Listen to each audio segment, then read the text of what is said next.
प्यारे बच्चों, स्वागत है आपका आज की इस ऑनलाइन क्लास में। मैं Arun Kumar, assistant professor political science, PG college Joshimath, आपका आज की इस ऑनलाइन क्लास में स्वागत करता हूं। आज हम संयुक्त राष्ट्र की जो विभिन्न अभिकरण हैं उनके बारे में जानेंगे। आइए पहले कुछ सामान्य जानकारी ले लेते हैं संयुक्त राष्ट्र संघ के बारे में। ये जो सामने आपको चित्र दिखाई दे रहा है, ये संयुक्त राष्ट्र संघ का एक प्रतीक चिन्ह है। इसमें बीच में पूरे विश्व का नक्शा दिखाया गया है। ये जो बीच में आपको डॉट दिखाई दे रहे हैं नीले कलर के, ये सभी पूरा विश्व है। इस विश्व का धरातल है और विभिन्न महाद्वीप हैं इसमें। और इसके जो चारों ओर आपको दो पत्तियां टाइप की दिखाई दे रही होंगी। ये जो पत्तियां हैं, ये जैतून का एक वृक्ष होता है, उसकी पत्तियां हैं।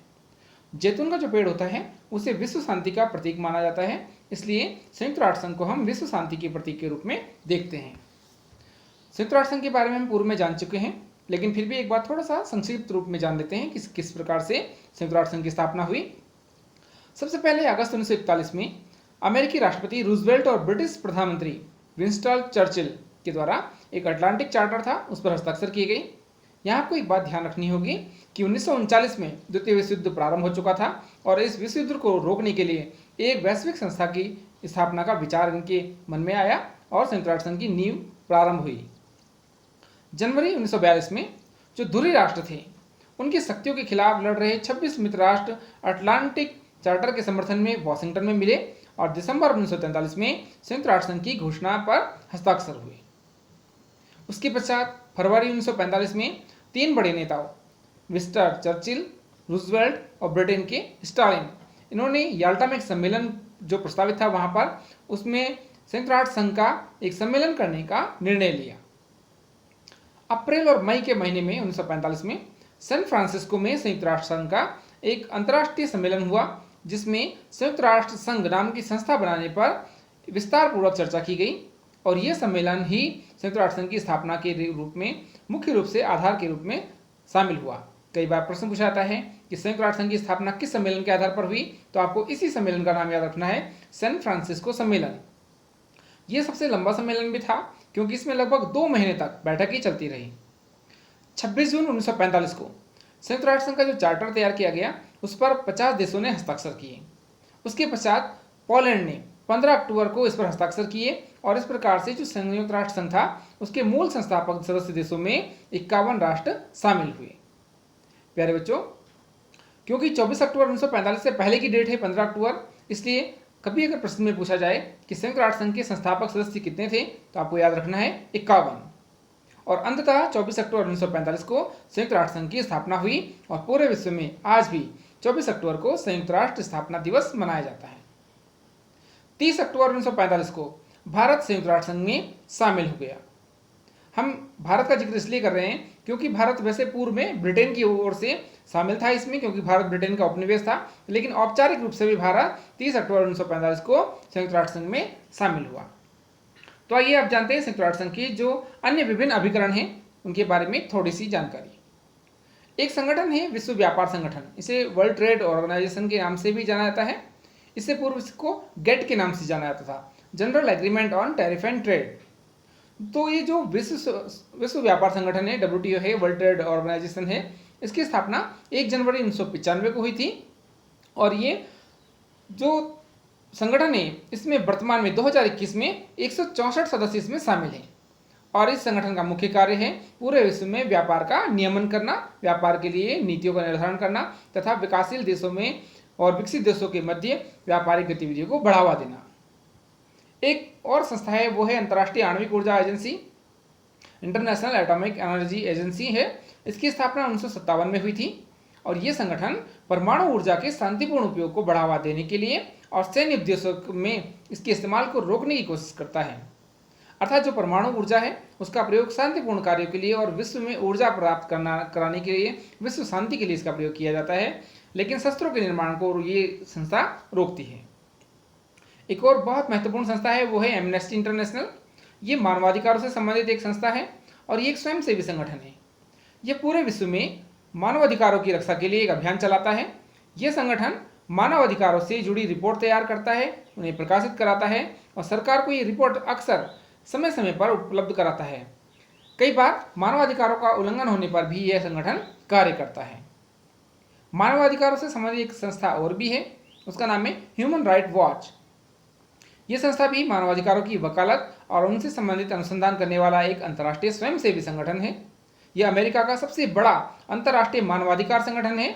यह दुनिया भर में मीडिया का ध्यान मानवाधिकारों के उल्लंघन की ओर खींचता है।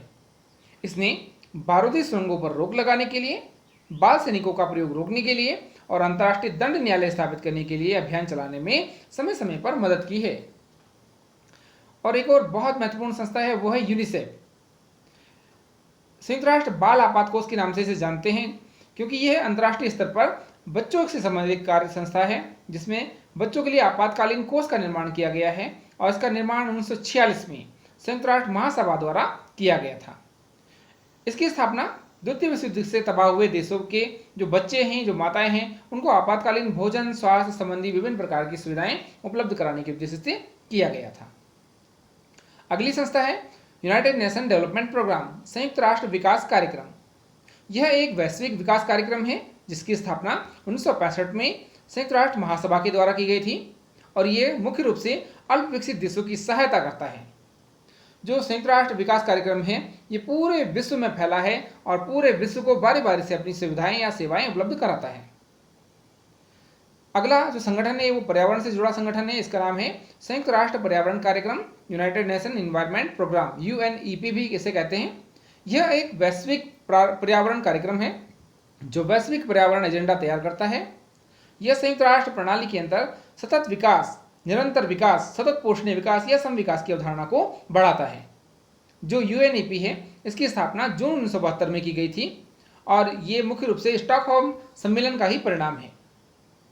एक संगठन है विश्व खाद्य संगठन, वर्ल्ड फूड प्रोग्राम या कार्यक्रम। यह एक अग्रणी मानवीय संगठन है जो आपात स्थिति में खाद्य सहायता प्रदान करने तथा पोषण में सुधार लाने के लिए ये कार्य करता है। इसकी स्थापना 1963 में की गई थी और ये भी संयुक्त राष्ट्र महासभा के द्वारा स्थापित होने के कारण उसका एक अभिन्न अंग है। अगला संगठन है खाद्य एवं कृषि संगठन, food and agriculture organisation, FAO इसे भी कहा जाता है। इसकी स्थापना 1945 में की गई थी और ये संयुक्त राष्ट्र संघ की खाद्य एवं कृषि कार्यों से संबंधित एक महत्वपूर्ण संस्था है जिसका मुख्य कार्य भुखमरी को समाप्त करना तथा कृषि कार्यों को प्रोत्साहित करना, विकासशील देशों में कृषि, वानिकी, मत्स्य पालन, पशुपालन जैसे कार्यों में परिवर्तन लाना तथा उनमें सुधार लाना इसका मुख्य कार्य है। एक और संगठन है वो है अंतर्राष्ट्रीय नागरिक उड्डयन संगठन, international civil aviation organisation, ICAO। इसकी स्थापना 1944 में की गई थी और ये मुख्य रूप से अंतर्राष्ट्रीय नागरिक उड्डयन पर कन्वेंशन के प्रशासन द्वारा संचालन को प्रतिबंधित करता है तथा उनके नियमों को निर्धारित करता है। अगला संगठन है अंतर्राष्ट्रीय श्रम संगठन। अंतर्राष्ट्रीय श्रम संगठन, इंटरनेशनल लेबर ऑर्गेनाइजेशन, ये भी संयुक्त राष्ट्र संघ की एक विशिष्ट एजेंसी है और ये श्रम से संबंधित विभिन्न कार्यों को करती है तथा श्रमिकों के जो कल्याणकारी कार्य होते हैं उनको प्रोत्साहित करती है। इसकी स्थापना 1919 में वर्साई की संधि के पश्चात हुई थी और आपने सुना होगा 1 मई को विश्व मजदूर दिवस मनाया जाता है। इस संगठन को बनाने का मुख्य उद्देश्य जो उद्योग थे उनमें कार्यों के घंटे को निश्चित करना, बेरोजगारी को समाप्त करना, मातृत्व सुरक्षा प्रदान करना, महिलाओं के लिए रात्रिकालीन कार्य को सीमित करना, न्यूनतम आयु कार्य करने के लिए न्यूनतम आयु निर्धारित करना, उद्योगों में युवाओं के लिए तथा विभिन्न क्षेत्रों में जो लोग कार्य करते हैं उनके लिए कार्यदिशाओं को निर्धारित करना इसका मुख्य कार्य है। 1946 में इसे संयुक्त राष्ट्र संघ की एक विशिष्ट एजेंसी बना दिया गया। अगली संस्था है जो मुद्रा से संबंधित है वो है अंतर्राष्ट्रीय मुद्रा कोष। द्वितीय विश्व युद्ध के पश्चात ब्रिटेन वुड्स में एक सम्मेलन हुआ, उसमें संयुक्त राज्य अमेरिका के द्वारा मौद्रिक सम्मेलन का आयोजन किया गया और उसके द्वारा ही एक संस्था की स्थापना की गई जिसे अंतर्राष्ट्रीय मुद्रा कोष के नाम से जाना जाता है। अंतर्राष्ट्रीय मुद्रा कोष अंतर्राष्ट्रीय स्तर पर मुद्रा की उपलब्धता सुनिश्चित करती है तथा उसे विनियमित करने का कार्य करती है। इसकी एक जुड़वा संस्था भी है जिसे हम वर्ल्ड बैंक के नाम से जानते हैं। वर्ल्ड बैंक के अंतर्गत 5 संस्थाओं को शामिल किया गया है। इन सभी 5 संस्थाओं को, जिसमें IBRD, IBA और अन्य संस्थाएं शामिल हैं, उन्हें हम विश्व बैंक के नाम से जानते हैं। इसकी स्थापना भी 1944 में की गई थी। विश्व बैंक को और जो आपका IF अंतर्राष्ट्रीय मुद्रा कोष से, इन दोनों को जुड़वा बहनों के नाम से भी जाना जाता है। एक अन्य संस्था है वो है अंतर्राष्ट्रीय समुद्री संगठन, इंटरनेशनल मैरीटाइम ऑर्गेनाइजेशन। संयुक्त राष्ट्र संघ की यह भी एक विशिष्ट एजेंसी है और यह एक अंतर्राष्ट्रीय मानक निर्धारण प्राधिकरण है जो मुख्य रूप से अंतर्राष्ट्रीय शिपिंग की सुरक्षा में सुधार करने और जहाजों द्वारा होने वाले प्रदूषण को रोकने के लिए उत्तरदायी है। आइए अब संयुक्त राष्ट्र संघ की एक अन्य और एक संस्था को जान लेते हैं, वह अंतर्राष्ट्रीय दूरसंचार संगठन। इस संगठन की स्थापना 1885 में की गई थी और ये जिनेवा स्विट्जरलैंड में स्थित है। ये सरकारों या सदस्य राष्ट्रों और निजी क्षेत्रों के मध्य आपसी सहयोग के सिद्धांतों पर आधारित है, जिसका मुख्य कार्य दूरसंचार को बढ़ावा देना है और दूरसंचार संबंधी समस्याओं को दूर करना है। एक बहुत महत्वपूर्ण संगठन है UNESCO. UNESCO united nation education science and cultural organisation है। इसकी स्थापना 1945 में की गई थी और ये स्थायी शांति के माध्यम से मानव जाति की बौद्धिक और नैतिक एकजुटता को विकसित करने के लिए इसे बनाया गया था। यूनेस्को का मुख्यालय पेरिस में स्थित है, जो कि फ्रांस में स्थित है। यूनेस्को लोगों में घृणा और असहिष्णुता की भावना को समाप्त करने के लिए कार्य करता है। साथ ही साथ शैक्षिक, वैज्ञानिक और सांस्कृतिक प्रगति में भी महत्वपूर्ण भूमिका निभाता है। एक और महत्वपूर्ण संगठन है वो है विश्व स्वास्थ्य संगठन, जिसकी आजकल बहुत जोरों से चर्चा हो रही है। इसकी स्थापना 1948 में की गई थी और इसका मुख्यालय जेनेवा में है, जो कि स्विट्जरलैंड में है। यह एक अंतर सरकारी संगठन है और अपने सदस्य राष्ट्रों के साथ मिलकर सामान्यतः स्वास्थ्य मंत्रालय के माध्यम से कार्य करता है। विश्व स्वास्थ्य संगठन मुख्य रूप से स्वास्थ्य संबंधी मामलों का अनुसंधान करता है, उनके लिए एजेंडा तैयार करता है और एक निर्धारित मानक मापदंड निर्धारित करता है। साथ ही साथ तकनीकी विकास और स्वास्थ्य सुविधाओं के विकास के लिए भी कार्य करता है। संयुक्त राष्ट्र संघ के एक महत्वपूर्ण तथा अंतिम संगठन को जान लेते हैं, वो है UNCTAD, United nation conference on trade and development. यह विकासशील देशों को वैश्विक अर्थव्यवस्था के लाभों का निष्पक्ष और प्रभावी रूप से उपयोग करने में सहायता करता है। यह व्यापार, निवेश, वित्त व प्रौद्योगिकी के उपयोग द्वारा समावेशी एवं सतत विकास में मदद करता है। जिस प्रकार से विश्व व्यापार संगठन है लगभग कुछ कार्य उसी तरह से करता है। प्यारे बच्चों, आज के लिए इतना ही। नमस्कार।